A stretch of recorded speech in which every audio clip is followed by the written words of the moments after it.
प्रश्न 1, निम्नलिखित संख्याओं को अभाज्य गुणनखंडों के गुणनफल के रूप में व्यक्त कीजिए। ओके, तो सबसे पहला पार्ट है 140, इसका हमें लेना होगा एलसीएम। ओके, तो 2 से यदि हम 140 को भाग करेंगे तो हमें मिलेगा 70, फिर 2 से 70 को भाग करेंगे तो आएगा 35, फिर 5 सत्ते होता है 35 और 7 एकम 7। ओके, तो गुणनखंड आए हमारे 2 गुणा 2 गुणा 5 गुणा 7, ये हमने यहाँ पे लिख दिए।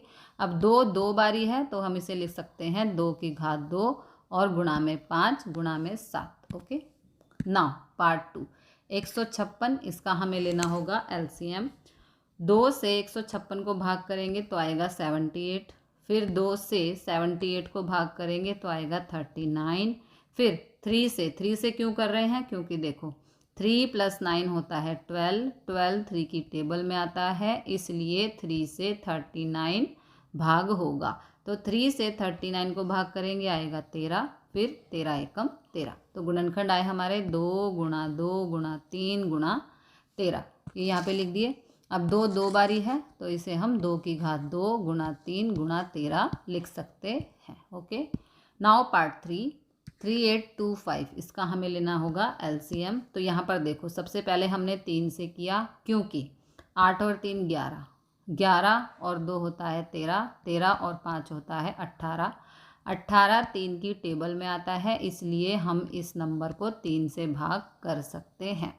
तो 3 से भाग किया तो आया 1275। अगेन 2 और 1 3, 7 और ये हो गया 10, 10 और 5 15, 15 3 की टेबल में आता है, इसलिए इसे भी हम 3 से भाग करेंगे तो हमें मिलेगा 425। अब क्योंकि यहाँ पर 5 है तो ये नंबर 5 से भाग होगा। 5 से 424 को भाग करेंगे तो आएगा 85, फिर 5 से 85 को भाग करेंगे तो 17 और 17 1 जा 17। तो गुणनखंड आए 3 गुणा 3 गुणा 5 गुणा 5 गुणा 17। 3 2 टाइम्स है, 3 की पावर 2 लिख देंगे। 5 2 टाइम्स है, 5 की पावर 2 गुणा में 17। Okay, part 4, 5005। ओके, तो इसका हम लेंगे एलसीएम, क्योंकि यहाँ 5 है, एकम के स्थान पर 5 से भाग किया तो आया 1001। ओके, अब 7 से 1001 को देखो ऐसे 1001, 7 एकम 7, ये 1 है यहाँ पर, 10 में 7 गया 3, उतारा 0, 7 चौक 28, 10 में से 8 गया 2, ये वाला 1 यहाँ पर, तो 7 दिया 21, ये आ गया। 7 से 1001 को भाग किया तो 143। अब 11 से 143 को भाग करेंगे तो आएगा 13 और 13 1 जा 13। तो 5005 के गुणनखंड हो गए 5 गुणा 7 गुणा 11 गुणा 13। नाउ पार्ट 5, 7429, ये एक अजीब सा नंबर है और इसके सभी गुणनखंड अभाज्य संख्याएं हैं। ओके, तो स्टार्ट करते हैं। तो सबसे पहले इस नंबर को हम करेंगे 17 से भाग। 17 से भाग किया, 17 चौक 68, 14 में से 8 गया 6, यहाँ उतारा 2। अब 17 की टेबल में 62 से पहले आता है 51, तो 17 तिया 51, 2 में से 1 गया 1, 6 में से 5 गया 1, ये वाला 9 यहाँ पर शिफ्ट किया। 17 सत्ते होता है 119। ओके, तो 17 से 7429 को भाग किया, हमें मिला 437। अब 437 को सिर्फ हम 19 से ही भाग कर सकते हैं, तो यहाँ पर मैंने भाग किया है 19 दूनी 38, 13 में से 8 गया 5, यहाँ पर उतारा 7, 19 तिया 57। 19 से 437 को भाग किया तो हमें मिला 23, और 23 एकम 23 ही होता है। तो 7429 के गुणनखंड आए 17 गुणा 19 गुणा 23। ये हो गया पार्ट 1 कंप्लीट। प्रश्न 2, पूर्णांकों के निम्नलिखित युग्मों के HCF और LCM ज्ञात कीजिए तथा इसकी जांच कीजिए कि दो संख्याओं का गुणनफल बराबर होना चाहिए HCF गुणा LCM के। ओके, तो पहला पार्ट है 26 और 91।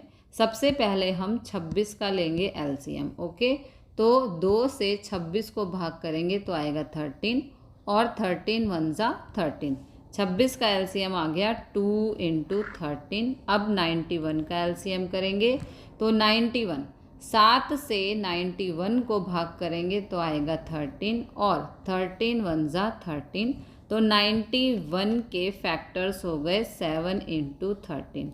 अब सबसे पहले हम HCF निकालेंगे।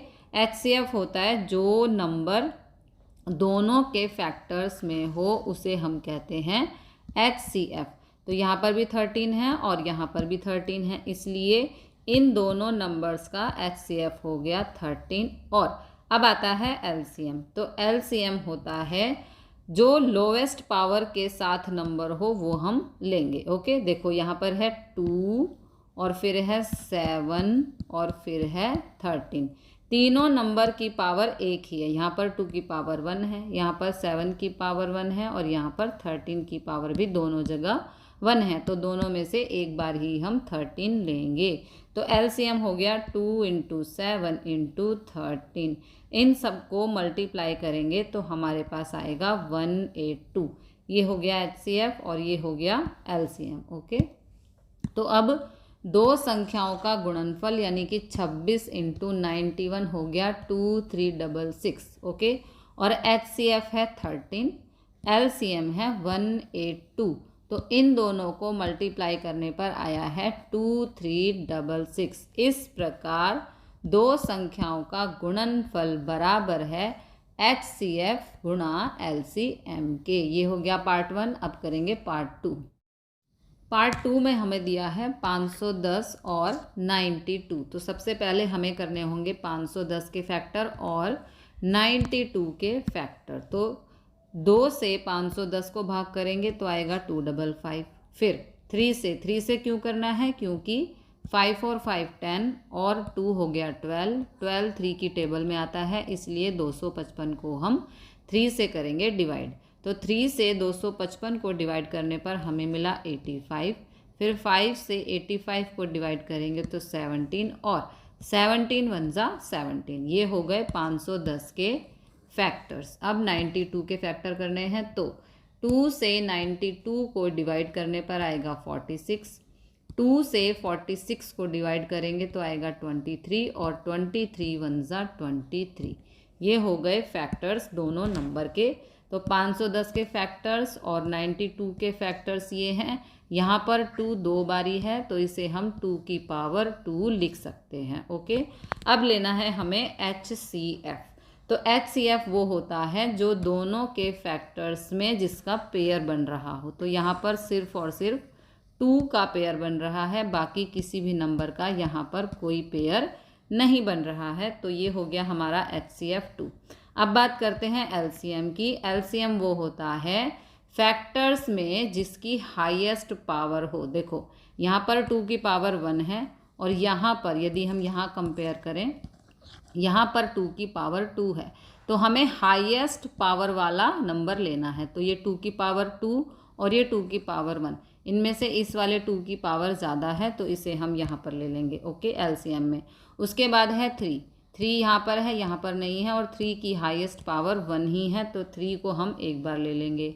फिर है 5 भी 1 टाइम है, यहाँ पर तो है ही नहीं, तो 5 की पावर हाईएस्ट हो गई 1, उसे भी हम ले लेंगे। फिर 17 यहाँ पर है, यहाँ पर नहीं है, तो 17 की हाईएस्ट पावर हो गई 1, उसे भी हम 1 टाइम लेंगे।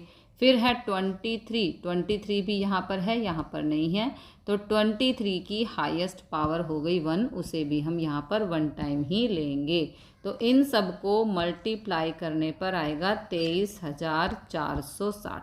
ये हो गया HCF और ये हो गया LCM। अब आगे सॉल्व करेंगे। तो दो संख्याओं का गुणनफल, संख्याएं हैं 510 और 92, इनको मल्टीप्लाई करेंगे तो आएगा 96,920। ओके, फिर है HCF इंटू LCM। तो HCF है 2 और LCM है 23,460। इन दोनों को मल्टीप्लाई करने पर भी आया है 46,920। तो यहाँ पर हम लिख देंगे दो संख्याओं का गुणनफल बराबर है HCF गुणा LCM के। ओके, अब करेंगे हम पार्ट 3। पार्ट 3 में है 336 और 54। तो सबसे पहले हम 336 और 54 का लेंगे एलसीएम। ओके, 336 को 2 से भाग करेंगे तो आएगा 168, फिर 2 से 168 को भाग करेंगे तो 84 आएगा, फिर 2 से 84 को भाग करने पर 42, फिर 2 से 42 को भाग करेंगे 21, 3 7 ज़ा 21, 7 1 ज़ा 7, ये हो गए 336 के फैक्टर्स। ओके, फिर 54, 2 से 54 को डिवाइड करेंगे 27, 3 9 ज़ा 27, 3 3 ज़ा 9 और 3 1 ज़ा 3, ये हो गए फैक्टर्स दोनों नंबर के। 336 के फैक्टर्स आए हैं 2 into 2 into 2 into 2 into 3 into 7। तो यहाँ पर 2 4 टाइम्स है, इसे हम 2 की पावर 4 लिख सकते हैं।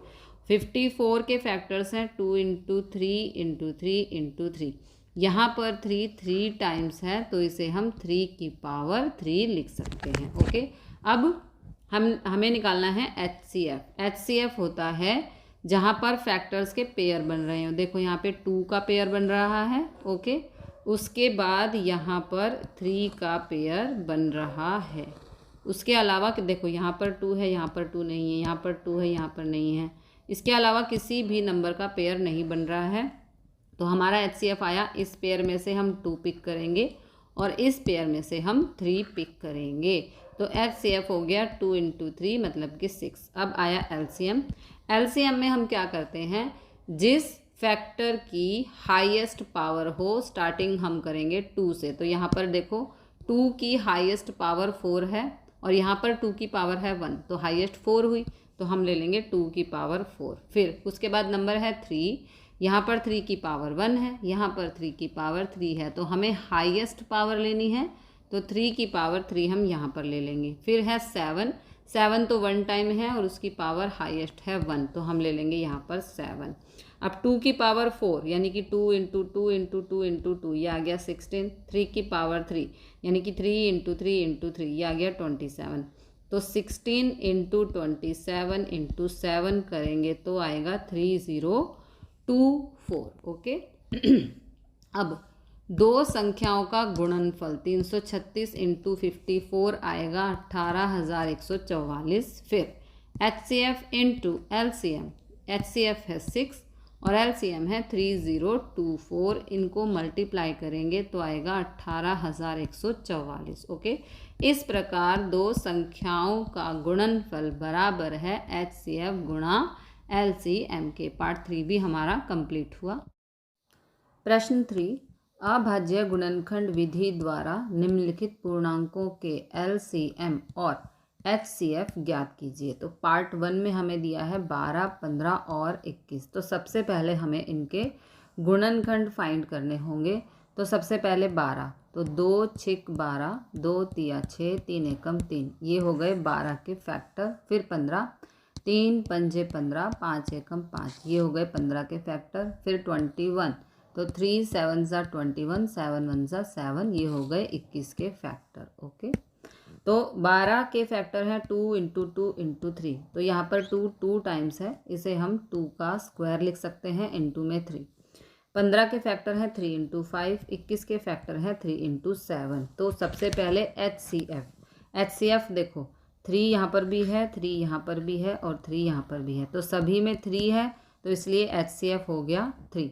उसके बाद LCM के लिए हम क्या करते हैं, हाईएस्ट पावर देखते हैं। देखो यहाँ पर सभी में यहाँ पर 2 है और 2 की यहाँ पर हाईएस्ट पावर है 2, तो वो हम पिक कर लेंगे। उसके बाद 3 यहाँ पर है, यहाँ पर है, यहाँ पर है, लेकिन सभी में 3 की पावर 1 है, तो हाईएस्ट पावर 1 ही मानी जाएगी, तो 3 की पावर 1। उसके बाद नंबर है 5 और 5 सिर्फ यहाँ पर है, यहाँ और यहाँ नहीं है, तो 5 की पावर हाईएस्ट वो 1 ही मानी जाएगी, इसलिए हम यहाँ पे 5 ले लेंगे। फिर है 7, 7 यहाँ पर नहीं है, यहाँ पर नहीं है, लेकिन यहाँ पर है, तो 7 की हाईएस्ट पावर 1 ही मानी जाएगी, उसे ही हम यहाँ पर पिक कर लेंगे। इन सब को मल्टीप्लाई करने पर आएगा 420। तो HCF हो गया 3 और LCM हो गया 420। ये हो गया पार्ट 1। पार्ट 2 में 17, 23 और 29 हमें दिया है, तो सबसे पहले इनके फैक्टर कर लेंगे। अब 17, 23 और 29 सभी अभाज्य संख्याएं हैं जो किसी की भी टेबल में नहीं आती, तो 17 एकम 17 ही रहेगा, 23 एकम 23 और 29 एकम 29, इनके फैक्टर नहीं हो सकते। ओके, तो यहाँ पर HCF हो गया 1, बिकॉज तीनों में 1 है, तो यहाँ पर 1 हो गया। और LCM हो जाएगा कोई भी नंबर जो हाईएस्ट पावर के साथ है वो हम पिक करेंगे। सबसे छोटा नंबर है 17, तो 17 की पावर 1 ही हाईएस्ट है, वो हम पिक कर लेंगे। उसके बाद नंबर है 23, 23 भी एक ही बार है, तो उसकी पावर हाईएस्ट हो गई 1, वो भी हम एक बार पिक कर लेंगे। उसके बाद नंबर है 29, और 29 भी एक ही बारी है, तो उसकी भी हाईएस्ट पावर हो जाएगी 1। इन सब को मल्टीप्लाई करने पर आंसर आएगा 11,339। तो LCM आ गया 11,339 और HCF आ गया 1। ये हो गया पार्ट 2। नाउ पार्ट 3, इसमें हमें 8, 9 और 25 का HCF और LCM फाइंड करना है। तो 8, 9, 25, 8 के गुणनखंड होंगे 2 गुणा 2 गुणा 2, 2 दूनी 4, 4 दूनी 8। ओके, इसे हम लिख सकते हैं 2 की पावर 3। फिर 9, 3 3 ज़ा 9, 9 के फैक्टर होंगे 3 इंटू 3, इसे हम लिख सकते हैं 3 का स्क्वायर। फिर 25, इसके फैक्टर होंगे 5 इंटू 5, इसे हम लिख सकते हैं 5 का स्क्वायर। ओके, नाउ HCF में देखो यहाँ पर किसी भी नंबर का पेयर नहीं बन रहा है। यहाँ पर 2 है, यहाँ पर 2 नहीं है, यहाँ पर भी नहीं है। यहाँ पर 3 है, यहाँ पर 3 नहीं है और यहाँ पर भी नहीं है। यहाँ पर 5 है, तो यहाँ और यहाँ तो 5 नहीं है। तो किसी भी नंबर का पेयर नहीं बन रहा है, कोई भी एक ही नंबर तीनों के ही फैक्टर्स में नहीं है, इसलिए HCF हो गया 1।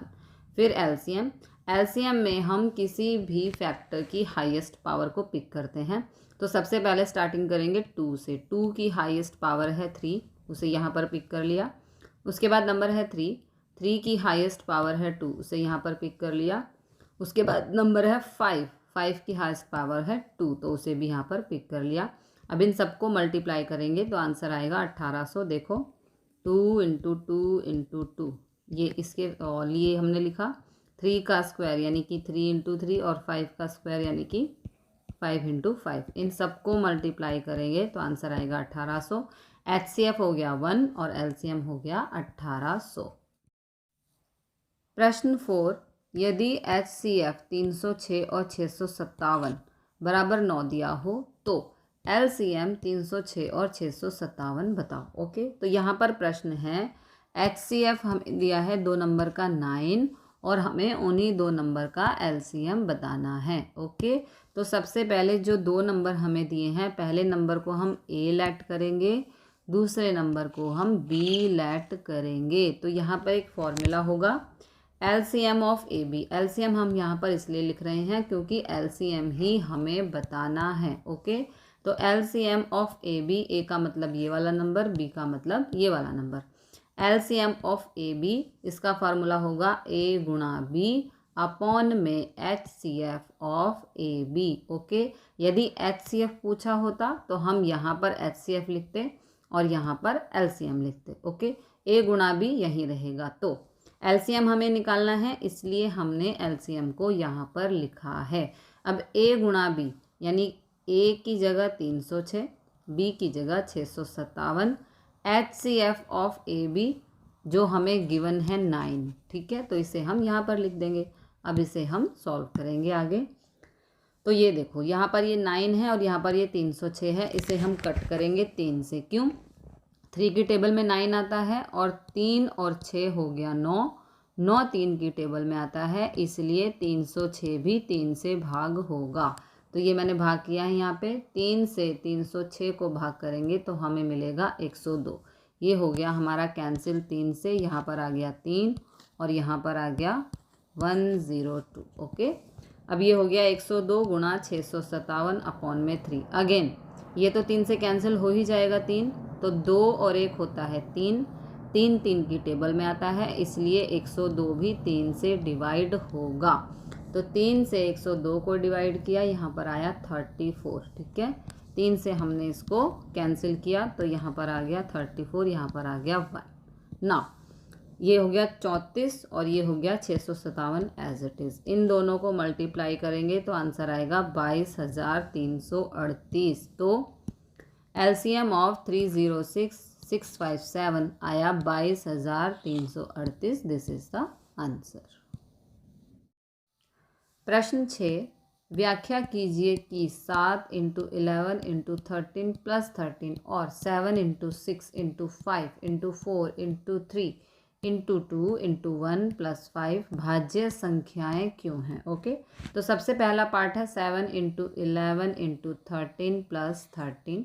यहाँ पर देखिए 2 बारी 13 है तो इसमें से 13 को हम ले लेंगे कॉमन, अंदर बचेगा 7 × 11 + 1। यहाँ पर +13 है तो 13 हमने कॉमन लिया, इसकी जगह आ गया +1। ओके, नाउ 7 × 11 इज 77 + 1, 77 + 1 इज हो गया 78। तो यहाँ पर यदि हम 78 के फैक्टर करते हैं, देखो इस तरह से 2 × 6 2 × 18, फिर होगा 3 से 3 × 1 = 3 3 × और फिर होगा 13 × 1 = 13। ये हो गए 78 के फैक्टर्स। तो यहाँ पर हमने लिख दिया 2 × 3 × 13 78 के फैक्टर्स। अब यहाँ पर देखो 2 × 13 है तो 13 का स्क्वायर कर देंगे और 2 × 3 यहाँ पर आ गया। ओके, तो इसके आंसर में हम लिखेंगे यह एक भाज्य संख्या है क्योंकि इसके अभाज्य गुणनखंड में एक को छोड़कर अन्य 2 गुणनखंड हैं। देखो किस तरह, एक को छोड़कर, ये एक को छोड़कर अन्य 2 गुणनखंड हैं, है ना, 2 भी और 13 भी, इसलिए ये एक भाज्य संख्या है। अगला इसका पार्ट देखते हैं। इसी प्रकार जो हमें दूसरा पार्ट दिया है 7 × 6 × 5 × 4 × 3 × 2 × 1 + 5। यहाँ पर 2 × 5 है तो 5 को हम कॉमन ले लेंगे, बाकी बचा अंदर 7 × 6 × 4 × 3 × 2 × 1 + 1। यहाँ पर +5 है इसलिए यहाँ पर 5 हमने जब कॉमन ले लिया तो यहाँ पर आ जाएगा +1। ओके, नाउ इन सभी को मल्टीप्लाई करने पर आएगा 1008 + 1 एज इट इज़।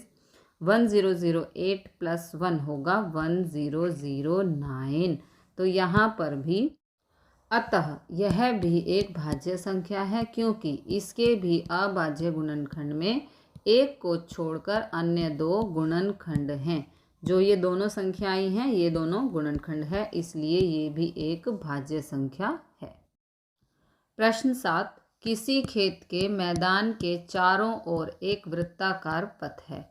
तो ये खेत का मैदान है, ये खेत, और इसके चारों ओर ये जो है ये वृत्ताकार पथ है। ओके, इस मैदान का एक चक्कर लगाने में सोनिया को 18 मिनट लगते हैं।